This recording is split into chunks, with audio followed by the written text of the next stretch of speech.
Aleluia, aleluia, em honra e louvor nós iremos cantar ao Senhor.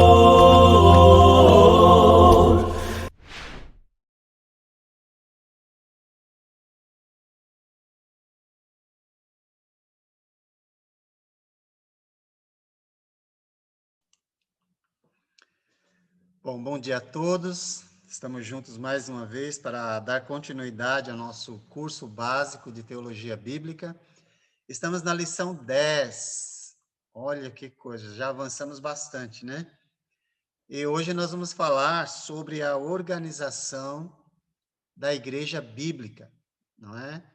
E já falamos sobre a importância da Igreja no plano de Deus na semana passada. E hoje nós vamos falar um pouco sobre a organização da Igreja Bíblica. E é importante falar sobre esse assunto porque nós sabemos que, em primeiro lugar, Deus, ele é muito organizado. Então, aqui nós não vamos falar de uma organização humana, mas sim de ordem naquilo que é feito, né? Tá bom? Não instituição, mas organismo, é isso que nós vamos tratar. E por que isso? Porque Deus, ele é organizado, e sendo organizado, ele deixou a igreja também para viver desse modo, de modo organizado, tá bom? Isso, na verdade, enfatiza ordem, decência, que é a forma como que nós temos que tratar esse momento, tá bom? Só para a gente introduzir o assunto, no estudo do Velho Testamento, nós vemos a atenção de Deus à organização, tá bom? E também nós notamos no Velho Testamento a punição divina quando alguém ignora aquilo que ele estabeleceu. Ou seja, ele pediu de um certo modo, porque é o melhor, é para o bem, não é? E quando o ser humano ele não segue aquela orientação, isso acaba trazendo consequências para a vida dele, tá bom? Então, a gente vai falar de alguns exemplos que não tem aí na sua lição, só tem os textos, não é? E nós vamos falar desses exemplos só para a gente introduzir o assunto, tá bom? Nós vemos, por exemplo, que Deus ele ordenou que Josué ele liderasse o povo de Israel como sucessor de Moisés, tá bom? É importante a gente compreenda que isso faz parte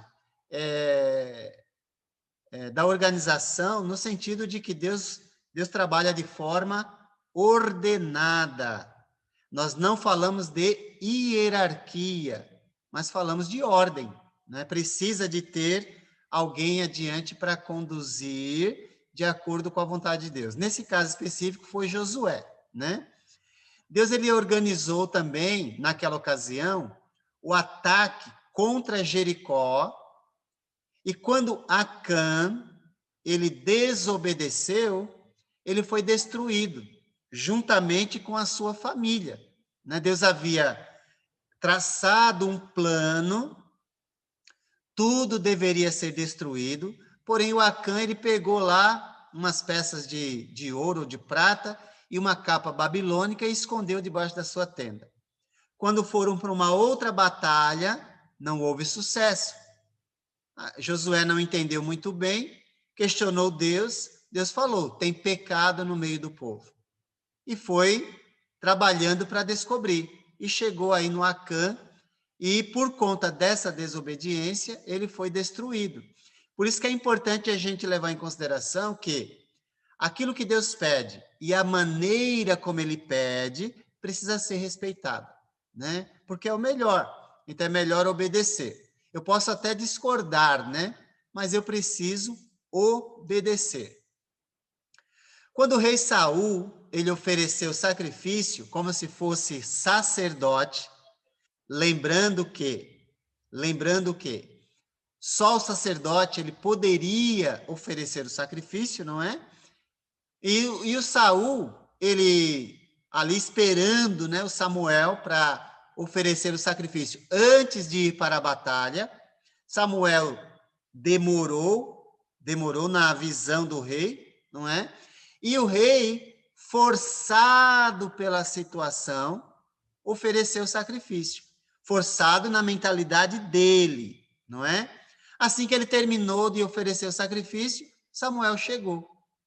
Olha, a impaciência humana acaba levando a certas consequências. Por conta disso, ele vai perder a oportunidade de ter um reino permanente em Israel.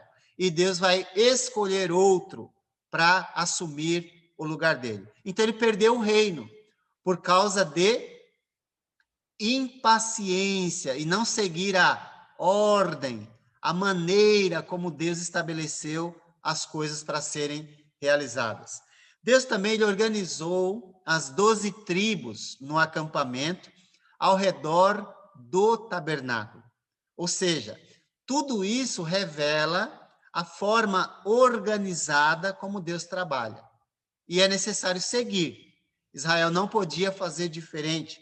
Ou pegar a tribo de Dan, por exemplo, que está no extremo norte, e trazê-la para o sul, para habitar na terra de Judá. Não. Deus estabeleceu dessa maneira, precisa ser obedecido, tá bom? Então, Deus estabeleceu também o sacerdócio. E se você conhece a história, fica tudo mais fácil, senão depois você lê, né? Os textos estão aí. Mas quando Coré, Datã, ou Dotã e Abirão queriam mudar o sacerdócio, Deus, ele destruiu os 3 com suas famílias. Então, é importante a gente levar em consideração que a desobediência, a maneira como Deus estabeleceu, vai trazer consequências. Hoje nós vemos aí a igreja sendo transformada numa organização humana. A igreja foi institucionalizada e ela agora funciona nos meios religiosos na base de uma hierarquia. Mas será que é assim na Escritura? É isso que nós vamos ver. Então, se nós vemos que Deus, no passado, ele puniu pessoas por não seguirem suas orientações quanto à sua organização, certamente ele o fará também com aqueles que desrespeitam a maneira como ele estabeleceu a organização da igreja, tá bom? Então é importante que a gente respeite isso. Agora, o que esses exemplos nos ensinam? Isso é para a gente refletir, não é? O que esses exemplos, eles nos faz refletir sobre aquilo que Deus, ele pediu. Qual a nossa responsabilidade diante do modelo que Deus deixou para a igreja? Será que nós podemos fazer do nosso jeito, enfim, porque os tempos mudaram, né? Algumas pessoas usam essa frase, né? Vivemos tempos diferentes. Não? Então, os tempos são diferentes, Deus não, né? Deus, ele continua tendo o mesmo caráter. Será que há um modelo de organização para a igreja? Ou cada um pode fazer do seu jeito? Então, é isso que nós vamos observar, tá bom? Por quê? Porque o Novo Testamento, ele revela a organização central e universal da igreja. Ou seja, central porque ela está centralizada numa pessoa, num cabeça. Então, cabe a nós descobrir quem é, tá bom? E ela também é universal, ou seja, esse mesmo governo, ele é local e universal. Então, ele é na igreja em Sorocaba, em Blumenau, em São Paulo, em Mato Grosso e em qualquer lugar do Brasil e do mundo. É sempre o mesmo governo ou o mesmo cabeça, tá bom? Isso a gente deve, eu diria, guardar. Tá ok? Agora, o Novo Testamento, ele se refere à igreja num sentido universal, isso aí tem na sua lição, né? Abrangendo o mundo inteiro. Esse texto nós já lemos, então não vou abrir agora, por enquanto, a escritura, mas Mateus 16, 18 deixa bem claro quem é o dono da igreja, não é? Até porque ele disse: eu edificarei a minha igreja. Semana passada nós vimos isso. E as portas do inferno não prevalecerão contra ela. Então é importante que a gente leve em consideração a quem a igreja pertence. E se ela pertence àquele que disse que iria edificá-la, então nós não podemos ventilar a possibilidade de nos fazer dono dela. Então não tem minha igreja, porque eu não tenho igreja, não é? Eu faço parte da igreja cujo dono é Jesus Cristo. Portanto, quem estabelece as regras de organização é ele e não eu, tá bom? Então é importante a gente guardar isso. Então, o único cabeça universal e central da igreja é Cristo. Então vamos ler Efésios 1, 22, para lermos uma escritura relacionada ao assunto, não é? Efésios 1, 22. Deixa eu ver se tá bom só o 22 ou se é bom a gente ler um pouco mais. Não, vamos ler o 22 e 23. O 22 e o 23 já tem, vamos dizer assim, o que nós precisamos para o momento. Alguém gostaria de ler? Quero ouvir a sua voz. Vamos ver se você quer colocar sua voz em evidência. Pode ler, Carlos. É só abrir o microfone.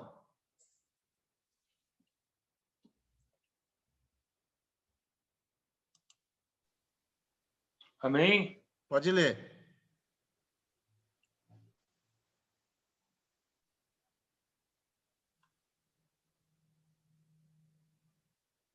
Pode ler, Carlos. Você vai ler? Nele vocês também estão sendo edificados juntos, para se tornarem morada de Deus por seu Espírito. É o 22 e o 23. Efésios 1, 22 e o 23. Deus colocou todas as coisas debaixo de seus pés e o designou cabeça de todas as coisas para a igreja, que é o seu corpo, a plenitude daquele que enche todas as coisas, em toda e qualquer circunstância. Ok, muito objetivo, muito claro, não é? Jesus é o cabeça do corpo, que é a igreja. Então a igreja não tem vários cabeças. A igreja não tem vários donos. Não, a igreja tem um cabeça, a igreja tem um dono. E esse é Jesus Cristo, uma vez que ele a comprou com o seu próprio sangue, conforme nós já vimos em Atos, capítulo 20, verso 28. Então, a figura usada como ilustração é o corpo, onde Cristo é o cabeça e a igreja é o seu corpo. É óbvio que nós sabemos disso. É óbvio que você já ouviu isso. Então, eu diria que o nosso problema não é aquilo que lemos, porque certamente muitos de nós, se não todos nós, já lemos isso. Então, o nosso problema não é de exegese. O que seria exegese? Você compreender o texto como ele é. Não tem como compreender diferente. Então, o nosso problema, muitas vezes, é de hermenêutica. E o que é hermenêutica? É a aplicação daquilo que lemos. Então, nós estamos dizendo que a aplicação a igreja só tem um cabeça, um chefe, mas outras pessoas vão aplicar de modo diferente. Só que esse modo diferente ultrapassa o que está escrito. E nós temos que cuidar para que isso não aconteça. Então, qual é o modo diferente? Bom, tem muitos líderes que se fazem donos da igreja e tratam a igreja como se eles realmente fossem os donos dela. E é óbvio, se alguém trata a igreja deste modo, fica caracterizado que Jesus não é o dono ou o cabeça daquela igreja. Se fala de Jesus, se usa a palavra de Jesus, mas na prática, aquele líder, ele se fez dono da igreja. E tem muitos assim, né, hoje em dia, tá bom? De modo que transforma-se a igreja numa instituição religiosa hierárquica. E nós vamos ver que na igreja de Jesus não existe diferença entre aqueles que o servem ou que fazem parte do corpo, tá bom? Então, o nosso único sumo sacerdote universal e central é Cristo. Agora, de onde ele reina? Abra em Hebreus, capítulo 8. Hebreus, capítulo 8, Jesus está reinando, ou conduzindo, ou governando. Se alguém perguntasse para você assim, onde é a sede da igreja que você faz parte? O que você responderia? Eu já até imagino, né? A sede é lá nos Estados Unidos, ou lá em São Paulo, né? Mas onde é a sede da igreja de Jesus? Se você serve a igreja de Jesus, aí é para você saber, tá bom? É para você saber. Hebreus capítulo 8, versos 1 e 2, nós vamos ler. Olha que interessante. O mais importante do que estamos tratando é que temos um sumo sacerdote como esse, tá ok? Como esse que ele descreveu anteriormente, né? O qual se apresentou, ou melhor, se assentou à direita do trono da majestade nos céus. Onde é a sede da igreja de Jesus, a qual ele está governando, e serve no santuário, no verdadeiro tabernáculo que o Senhor erigiu, e não o homem. Então, onde é a sede da igreja de Jesus? Percebeu? Você percebeu onde é a sede da igreja? Bom, vamos lá. Ele, o nosso sumo sacerdote, o autor de Hebreus vai dizer que ele é capaz de nos socorrer. Você compreende essa figura do sumo sacerdote? Ela vem do Velho Testamento. O autor de Hebreus ele está fazendo esse comparativo, não é? Do sacerdócio do Velho Testamento com o sacerdócio do Novo Testamento, mostrando que o sacerdócio da Nova Aliança é superior ao do Antigo Testamento. Tá ok? E por que ele é superior? Porque o sacerdote do Velho Testamento, o sacerdócio, né? O sumo sacerdote entrava no santuário uma vez por ano para interceder pelo povo e por si mesmo. E ele fazia isso todos os anos. Agora, o nosso sumo sacerdote entrou uma única vez, não com sangue alheio, mas com o seu próprio sangue, que ele ofereceu de uma vez por todas para nos purificar do nosso pecado. Portanto, ele é capaz de nos socorrer, não uma vez por ano, mas todos os dias, porque agora ele entrou no santuário de uma vez por todas, e de lá ele está governando o seu povo na terra. Por isso que nós dizemos na semana passada que igreja e reino é a mesma instituição. E por isso ele é capaz de nos socorrer e suprir as nossas necessidades. Vamos dar uma lida em Hebreus, capítulo 2, versos 18, depois Hebreus capítulo 4, olha. Só para você se alegrar, espero que se alegre, não é? Hebreus capítulo 2, vamos ler do 14 até o 18, Hebreus 2, do 14 ao 18. Diz assim, olha: portanto, visto que os filhos são pessoas de carne e sangue, ele também participou dessa condição humana. Está falando de Jesus, não é?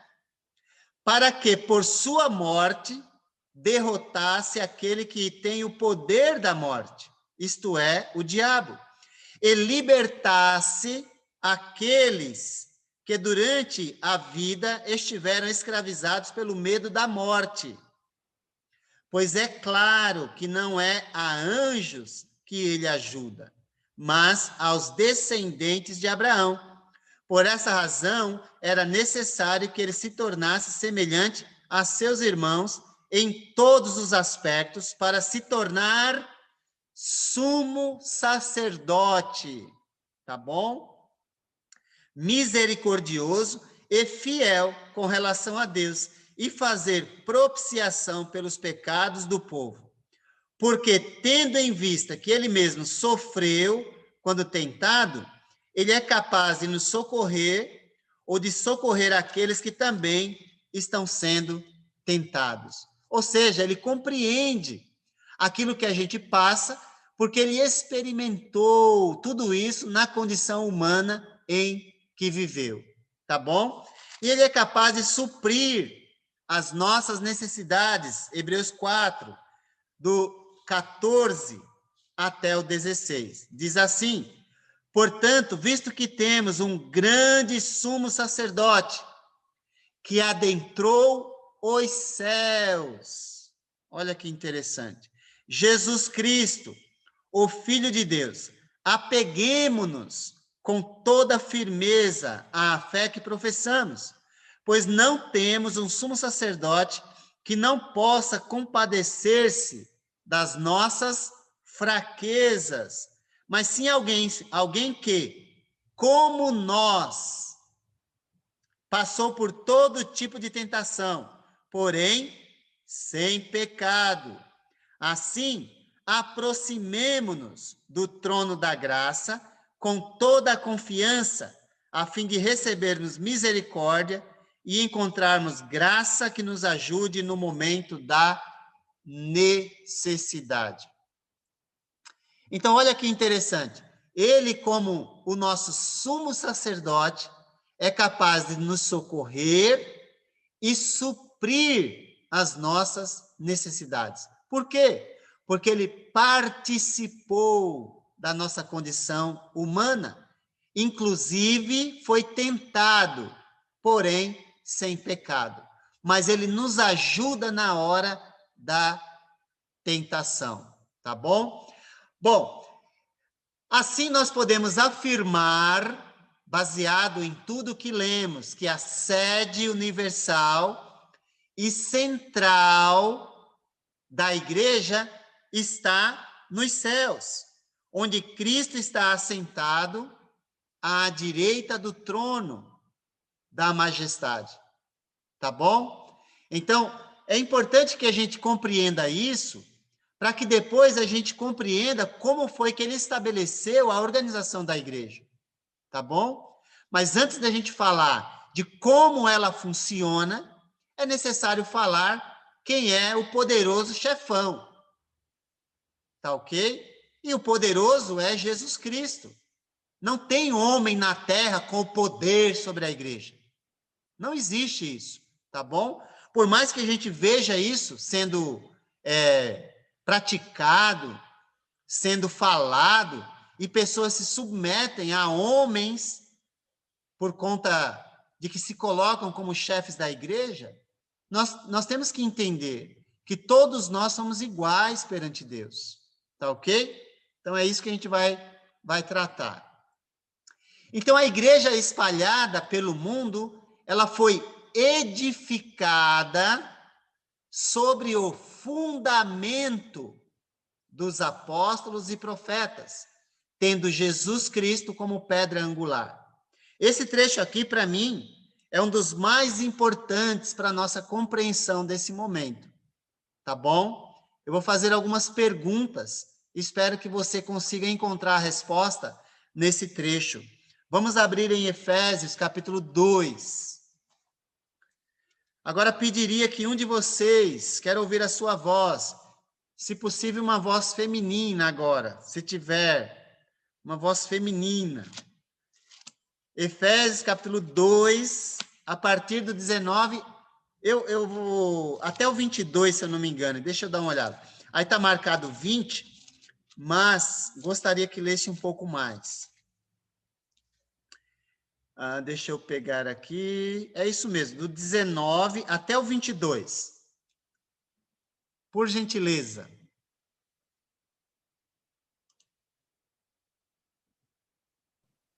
Eu posso ler, Edivaldo. Por gentileza. Do 19 até o 22, isso? Isso. Portanto, vocês já não são estrangeiros, nem forasteiros, mas concidadãos dos santos e membros da família de Deus, edificados sobre o fundamento dos apóstolos e dos profetas, tendo Jesus Cristo como pedra angular, no qual todo edifício é ajustado e cresce para tornar-se um santuário santo no Senhor. Nele vocês também estão sendo edificados juntos para se tornarem moradas de Deus por seu Espírito. Ok, muito obrigado. Então, aqui nós vemos, eu diria, vamos dizer assim, claramente, mas claramente mesmo, que a igreja, ela é uma família. Eu acho que todos nós podemos enxergar isso de uma forma bem clara, bem objetiva, não é? Podemos enxergar isso, não tem como não enxergar, né? A igreja é uma família, e nós somos membros dessa família. Então, aqui a igreja é uma característica da igreja, né? Mas ela está edificada sobre o quê? Aqui é que está, vamos dizer assim, a diferença, né? Ela está edificada sobre o quê? O que diz o texto? Sobre o fundamento dos apóstolos e dos profetas. É óbvio que aqui, apóstolos e profetas do Novo Testamento, tá ok? Então, é importante que você saiba disso. Agora, deste modo aqui, nós podemos fazer algumas afirmações. Se a igreja, ela está fundada, estabelecida, fundamentada nos apóstolos e profetas do Novo Testamento, então eu posso afirmar que não existe apóstolos modernos e nem profetas modernos. Se assim for, essas pessoas, elas também fazem parte do fundamento. Porém, aqui está bem claro que três partes fazem parte, ou três bases, vamos dizer assim, três partes fazem parte desse fundamento. Quem são as três partes? Então, vamos lá. Isso precisa ficar bem claro para a gente poder continuar. Quem são as partes que fazem parte, vamos dizer assim, desse fundamento? Você conseguiu pegar? Quem são? Alguém gostaria de colocar aí? Aqui você tem uma organização bem simples, não é? E a gente precisa entender isso, para que a gente possa avançar com aquilo que a palavra de Deus diz em nossa mente. Bom, tem Jesus como a pedra angular. Jesus aqui como a pedra angular seria a pedra principal, que seria a pedra que sustenta todas as outras. Mas junto com Jesus, nós temos mais duas, vamos dizer assim, dois fundamentos, né? Tá ok? Quais são? Apóstolos e profetas, como alicerces. Isso mesmo. Aqui já chegou algumas coisas aqui.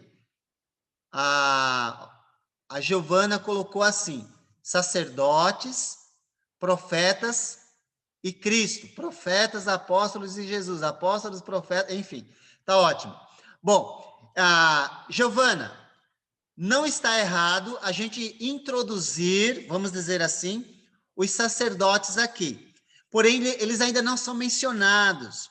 Nós vamos mencionar eles daqui a pouco, tá ok? Mas, por enquanto, nós vamos colocar aqui, vamos dizer assim, aquilo que é o alicerce fundamental. Tudo bem? Qual é o alicerce fundamental? Então, nós temos no alicerce fundamental... foi um erro, ela já escreveu.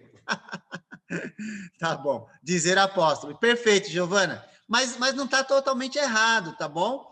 Só que nesse momento aqui, nós vamos estabelecer aquilo que é o alicerce.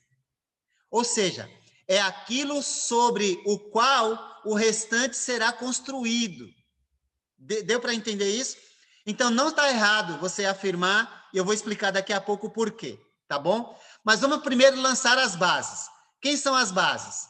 Jesus, a pedra fundamental, os apóstolos, que foram escolhidos por Jesus para escreverem sobre a organização, e os profetas do Novo Testamento, tá bom? Então, só para a gente ter um caminho adequado, quem seriam profetas que escreveram no Novo Testamento? Alguém gostaria de falar? Ou escrever? Alguém gostaria? E aí a gente dá sequência.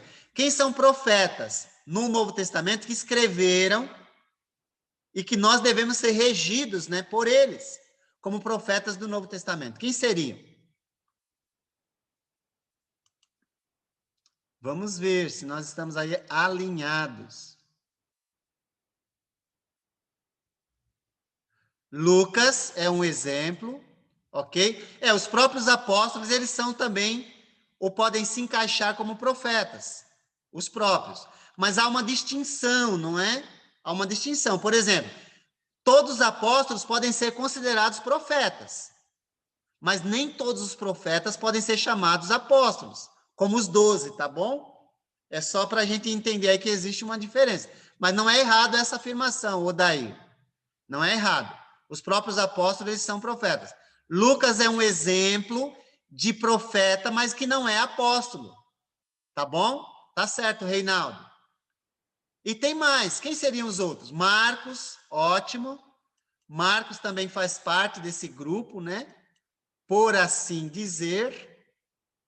Então, a gente pode sim afirmar desta maneira. Judas, isso, Judas que escreveu a carta de Judas, né? Ele é irmão de Jesus, não é o Judas Iscariotes, né? Porque aquele já morreu. E Tiago também é irmão de Jesus, mas ele não é o Tiago apóstolo. Lembra que o Tiago apóstolo, ele morreu em Atos capítulo 12. Estevão está perguntando, o Diego, o Estevão é considerado profeta também, viu, Diego? Porém, ele não escreveu nenhum livro, tá bom? E tem outros, por exemplo, tem o Barnabé. Barnabé, ele é considerado profeta, mas não escreveu livro. E eu posso afirmar isso baseado em Atos capítulo 13, tá bom? Não é uma coisa que da cabeça. Barnabé é considerado profeta, mas ele não escreveu livro. Então, nós vamos considerar agora aqui só aqueles que escreveram livros. Por quê? Porque esses O ensino deles estão na base, ou seja, no fundamento, no alicerce. Tudo bem? É para esse fim que eu estou trabalhando desta maneira. Mas não é errado, vou afirmar de novo, dizer que Estevão é considerado profeta. Tudo bem? Assim como Ágabo. Ágabo é um profeta do Novo Testamento, porém não escreveu livro nenhum. Tá bom? Essas distinções, elas são importantes para a gente compreender o que nós estamos tratando. Olá, pessoal. Edivaldo, mais uma vez.